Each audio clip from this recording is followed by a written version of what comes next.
You're about to cross the finish line. This is step 9 in the home buying process, and it's closing day. So what is closing day?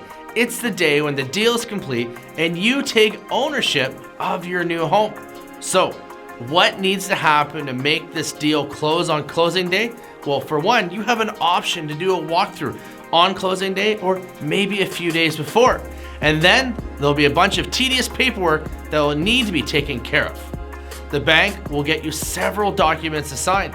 These documents are all about your mortgage and the purchase of your new home. Your lawyer is going to bring all these documents to you and explain them to you. You will give the lawyer the down payment and the closing costs so that they can help you close this purchase. After you've paid the lawyer, they will register the purchase at the land title office, and then you'll be listed as the new property owner. The seller gets paid and you, the new homeowner, receive the home deed and the keys. And now it's time to congratulate you because you're now a homeowner of a new property.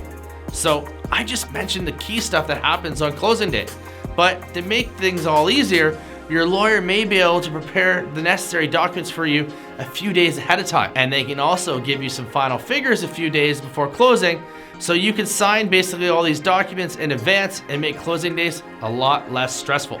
So now that you own the property, it's now time to complete the last step of the home buying process where you celebrate your win and you plan to move in. Thanks for watching, and remember to put Sean on your line.